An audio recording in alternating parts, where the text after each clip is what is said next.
is going on YouTube?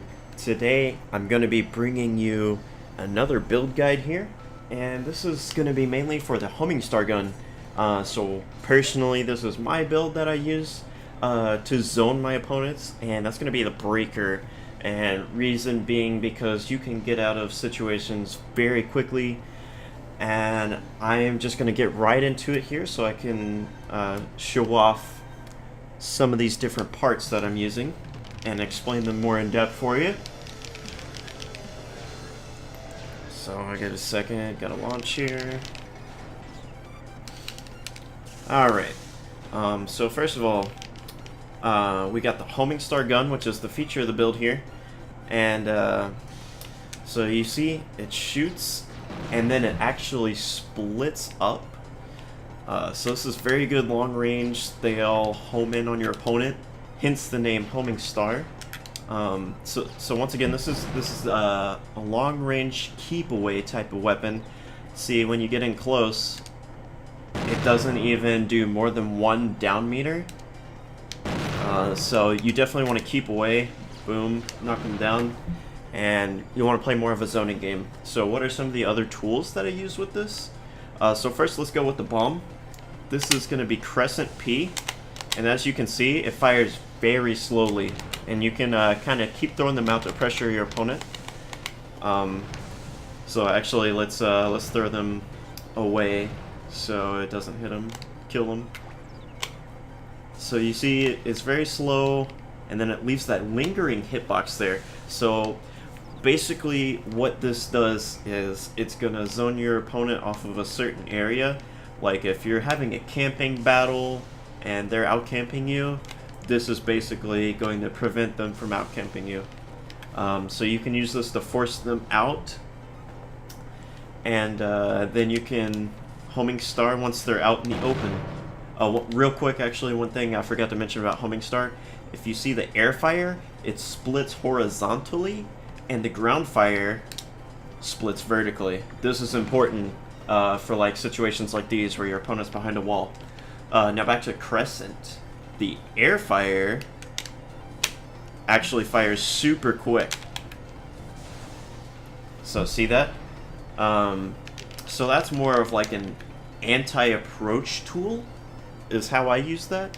And now let's get into the pod. I always use wave on when I'm trying to zone, because look at that, it's just so fast. You can spam it out. It goes pretty decent range, so it's good at keeping them pressured behind wall situations, and it's also really good anti-approach. So one thing I like to do as an anti-approach, so let's try to aim this bomb away so we don't kill him. We do that really fast in one direction, and then wave a different direction, so you can... Oh my god.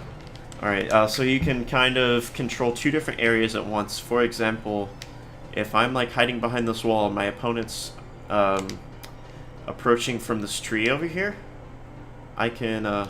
camera, please. Alright, so let's say he's approaching from over here. So I can throw my bomb like this way, but obviously I'm going to do the air fire.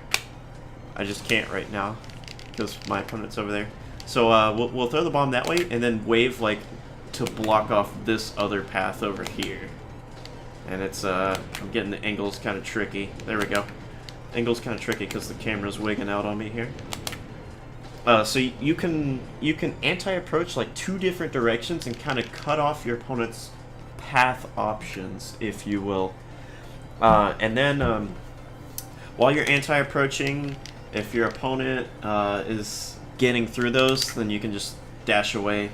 You can fire your gun homing star to disincentivize them from coming after you. You can fire another wave. You can do another fast air crescent. But the dash is really punishable. So you have to be careful when you're using that, in what situations you want to use it in. So if you notice, this dash is actually a little bit faster if you're used to playing breaker, and that's actually because we're using the booster legs, which will increase the speed of our air dash. So We want to do that to get out of situations as quickly as we possibly can in case our opponent gets in and is pressuring us. But like I said, that's unsafe and your opponent can punish you for landing after your dash. So what generally I like to do is basic strategy for neutral. You want to short hop over the walls and kind of like, you want to throw a couple grounded crescents. So those will be slowly firing through the air, so it'll keep your opponent moving. And then you wanna short hop and like fire some waves and some fast crescents so they can't approach you. You want to be firing your gun. You constantly want to be mixing up which option you're actually using when you're short hopping. So like homing star would be better if they're trying to kind of play back, play a little safe, and figure out how to get around your projectiles. And then if they're just not really thinking about it too hard and just really getting frustrated trying to get in your face, that's when you want to use more of your bombs and pods as an anti-approach. But one thing I will say is you definitely want to try and fire off your grounded crescents as much as possible, because that's really going to be your main pressure tool. That combined with homing star will keep your opponent constantly moving. Alright, so now let's talk about some of the different options that you can take with this build and some of the flexibility it allows. So, one thing that I want to say is Breaker Homing Star is going to be your constant here. This is a build focusing on Homing Star, so we really want to showcase that, so obviously we're not going to change that. There are many different guns you can use for zoning that would work well with this exact build, but for now we're going to focus on Homing Star. Breaker, the reason we choose a spot is because the most optimal way to play it is to camp behind a wall. That alleviates a lot of pressure your opponent can put on with their gun. And the reason we pick Breaker is because he's so short behind that wall, it's really hard for them to get a shot on you. Another reason being the lightning skies having such a good dash to get out of pressure. So the bomb, we usually use Crescent P here. The reason being Crescent P has a lingering hitbox that's just so big. There's also a Crescent C, which is kind of like a hit stun version. If you ever use things like Dual C, then you might be familiar with that. And then you also have Crescent K, which gives you kind of like a watery, and it knocks down.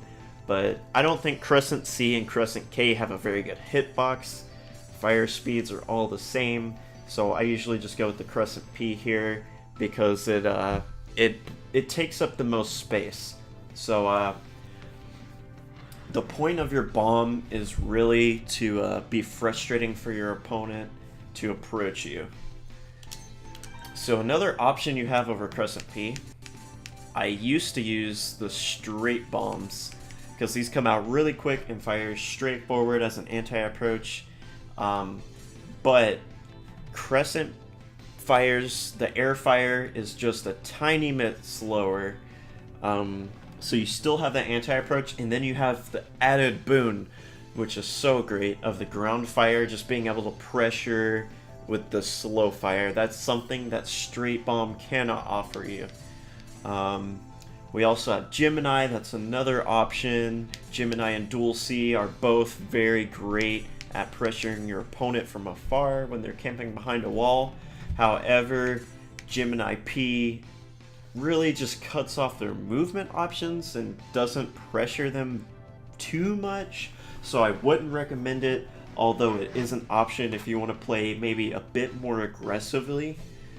Dual C is a lot better than Gemini P at hitting them behind the wall, but I don't think it's very optimal at anti-approaching with, so that's something to consider. As far as other options that can also anti-approach, you have Submarine, which is pretty decent, but once again, that doesn't give you the long-range game that Crescent does. So Submarine's kind of the same deal as the straight bomb, except for it's also a little bit faster than that as well. So decent anti-approach, but not good long range. So with That said, I really think that Crescent is the way to go. Moving on to Pod, I really like Wave. Once again, really great anti-approach tool. This is also, it also goes pretty far. You saw in some of the clips, it's very good mid-range, pressures behind walls, yada yada yada. So, what are some other options for Pod? Well, since we're playing Breaker, you could opt for Diving's always a decent pod that pressures them from most ranges. I feel like it's got a really good blast radius. Trio is a decent one, although you won't spend too much time in the air, which is where I think Trio really gets most of its mileage if you're spending a lot of time in the air. So I wouldn't recommend that one. Reflection's pretty similar to Trio, but it fires them all at once. This is a decent option to kind of block off like an approaching like area, but it's not as spammable as Wave, and for that reason, I don't think it's as good as Wave. We also have Wall, kind of does the same thing. Once again, slightly less spammable than Wave. It also doesn't pressure them behind walls very well. So I think Wave once again takes the cake. We have Caboose. Caboose is a pretty decent pod on Breaker, I feel like, because it's very good at letting you escape and you can still shoot it forwards. It doesn't really pressure too hard from when your opponent's approaching, so it's more of like a getaway tool. So if you think about it, you're dashing away out of pressure, then you've already got out, let's be honest. And if you really want to cover with something other than your bomb, like Wave is still just better, I always feel like, especially if you go behind a wall. Other than that, I would just say Double Wave is really your only other option that's decent. And what Double Wave does is it's more of like, this is more of a long range. So if you think back to Bomb, we were talking about things like Straight and things like Submarine, which are really good at anti-approaching but not good at long range. So if you want to switch off your bomb and pod, this is a great option for you. Double Wave can pressure them from afar, and you can use your bomb to rely on the anti-approach. But I definitely think the bomb being the long range and the Wave pod as your anti-approach is just the best option. Then we come down to legs. Booster's what I prefer because the dash is just so quick. It'll let you get out of a lot of situations where you shouldn't be able to. However, we are jumping quite a bit to just pressure from behind our wall, throwing out our crescents or our homing stars. So for that reason, wide jump's definitely a really great consideration. Really depends on what you're playing against. If your opponent's using a gun that has like a really big hitbox or multi-hits, I think wide jump's a little bit better because you can get around their projectiles without committing to the dash. Other than that, I mean, Feather I don't think is very useful. You don't really want to jump high. Stabilizer is kind of eh. You don't really need it. Pretty much does the exact same thing that Booster would do for the air, which is make your dash faster. You'll accelerate faster with Stabilizer. Short Thrust will make your dash shorter. You might consider this if you're going to a very small stage. Long Thrust, I wouldn't recommend at all. Even on the very big stages, like Long Thrust just isn't worth it. You get caught in dash animation too long. It doesn't let you get out any extra projectiles with the extra dash length. And then we have Quick Jump, which, I don't know, I mean, Breaker's short enough, like, I just don't think it's worth it. Wide Jump and Booster really help you excel at what you need to be doing. So those are some of the different options you guys can choose from. And now we're going to move right along here. Alright, well, let's get into some real match examples. Of course, this is just against the computer, so you can't expect much. But it should be better than just playing against a non-moving player team. Alright, so first thing you want to do is definitely camp behind a wall. So this will make it difficult for your opponent to shoot you. And this is one of the reasons why I choose Breaker, because the lightning skies are actually short, so they can't really pressure you over the wall. So now that you got the wall to camp behind, just like, see, I'm just kind of throwing out some ground jump crescent bombs here, and this is going to keep my opponent moving. So now he's kind of closing the distance. I'm going to kind of fly away here and shoot him with a homing star. That actually clipped me there. So right here, you know, you just kind of want to be zoning them out with different things. So always have a grounded crescent out, but then between actually shooting your gun, using the wave pod, or an aerial crescent, you can mix up your zoning that way.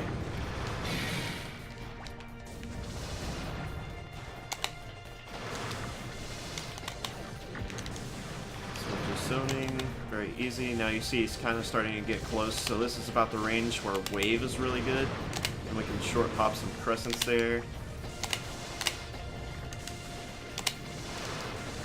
And even though your dash is actually unsafe, don't be afraid to like dash out a homing star to get that extra height there to get like a surprise angle on them. Because don't forget, when you're dashing, you can still use your bomb in your pod, so you can control a decent amount of space here. So see there, I'm just dashing, crescent, wave, homing star, cutting off a lot of options. So you don't want to do that very often, obviously, because they can just punish your landing super hard. But that's definitely something you can do to mix up your zoning. Alright, so to play optimally, we're just going to sit back here, fire crescents, shoot off some homing star because we got it down, so we want to capitalize on that. Make sure we always got our crescents out. He's approaching, so we want to stop that. And now he's kind of got us cornered here, so we're just gonna switch our position. Approaching once again, use air bomb and our wave pod. Now he's pretty long range, so we're just gonna fire out a couple homing stars. Keep our crescents going here.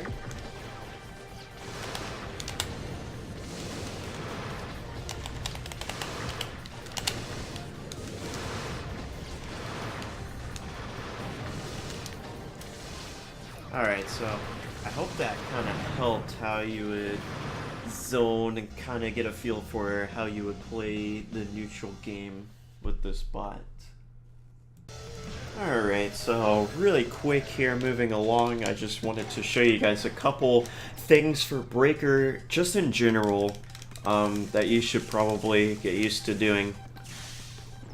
Alright, so just for reference, I am using the booster legs here.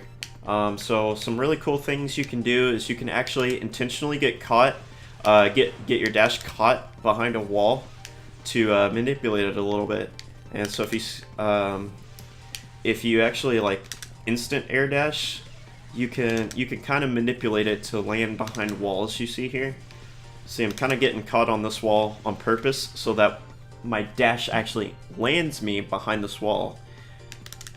See, normally you just dash over here, you're gonna go too far, land out in the open and be very punishable. But kind of play around on different stages and abuse all of your objects, and just kind of see like what you can kind of catch yourself on. So like another good one on this stage, right here, you can kind of land right on the other side of the bridge. Boom, right there. You could land under it for some extra cover. You can kind of play on the ledge right here. And then it's like a left-right mix-up. You can land right here. You can do it on these things.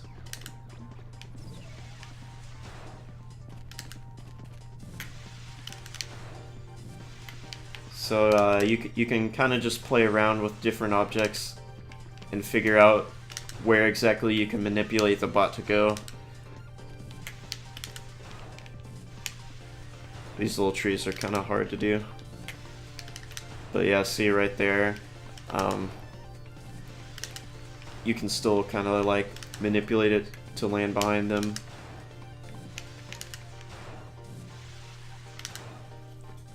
So just get in the habit of doing that. Being able to instant air dash like around objects to manipulate your positioning where your opponent won't expect you. Like you can even do it on tiny things like this. Check this out. So we can go behind the tree there, or we can actually go to the logs over here. Not quite. Let me try it one more time. See right there, you can kind of stick yourself in the corner and then manipulate your way behind the logs as your opponent tries to punish. And then you can even like short hop and get your own punish after that, depending on how your opponent reacts.